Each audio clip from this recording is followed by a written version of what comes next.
আন্তর্জাতিক আইন, নিয়মনীতি আর ইসরায়েল সবসময় যেন দুই মেরুর বিষয়, পাত্তা না দিলেও চলে। এবার এমনই এক কাণ্ড ঘটিয়েছেন দখলদার দেশটির কট্টর ডানপন্থী মন্ত্রী।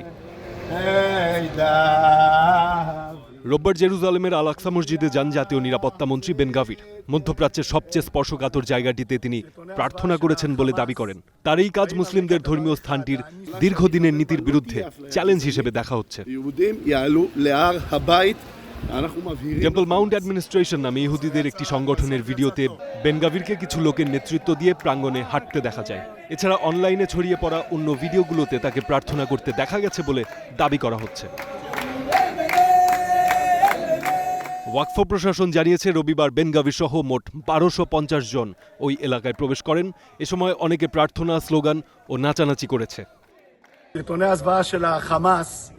হামাসের পক্ষ থেকে জিম্মিদের দুর্দশার ভৌতিক ভিডিওগুলো একটি কারণে প্রকাশ করা হয়েছে, তা হলো ইসরায়েলের রাষ্ট্রের উপর চাপ তৈরির চেষ্টা। আজ আমি টেম্পল মাউন্ট সর্বত্র বার্তা পাঠাচ্ছি যে আমরা সমগ্র গাজা উপত্যকা জয় করব, গোটা গাজা উপত্যকার সার্বভৌমত্ব ঘোষণা করব, প্রতিটি হামাস সদস্যকে নির্মূল করব, তাদেরকে স্বেচ্ছায় দেশত্যাগকে স্বাগত জানাবো। কেবলমাত্র এভাবেই আমরা জিম্মিদের ফিরিয়ে আনব এবং যুদ্ধে জয়ী হব। আন্তর্জাতিক সম্প্রদায়ের উদ্যোগে দীর্ঘদিন ধরে সংবেদনশীল স্ট্যাটাস কু বা স্থিতাবস্থার চুক্তি অনুযায়ী আল আকসা প্রাঙ্গণটি জর্ডানের একটি ইসলামিক ওয়াকফ ফাউন্ডেশন পরিচালনা করে। নিয়ম অনুযায়ী ইহুদিরা সেখানে প্রবেশ করতে পারলেও প্রার্থনা করতে পারেন না। সেটিকেই চ্যালেঞ্জ করলেন বেন গাভির।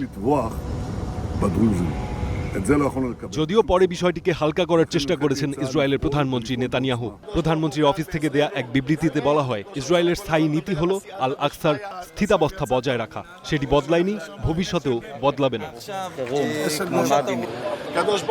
বেন গাভিরের নেতৃত্বে আল আকসায় প্রবেশ ও প্রার্থনার বিষয়ে তীব্র নিন্দা জানিয়েছে ফিলিস্তিনি কর্তৃপক্ষ। প্রেসিডেন্ট মাহমুদ আব্বাসের একজন মুখপাত্র কট্টরপন্থী ইহুদিদের এই সফরকে সকল সীমা লঙ্ঘন বলে আখ্যা দিয়েছেন। ফারদিন খান, স্টার নিউজ।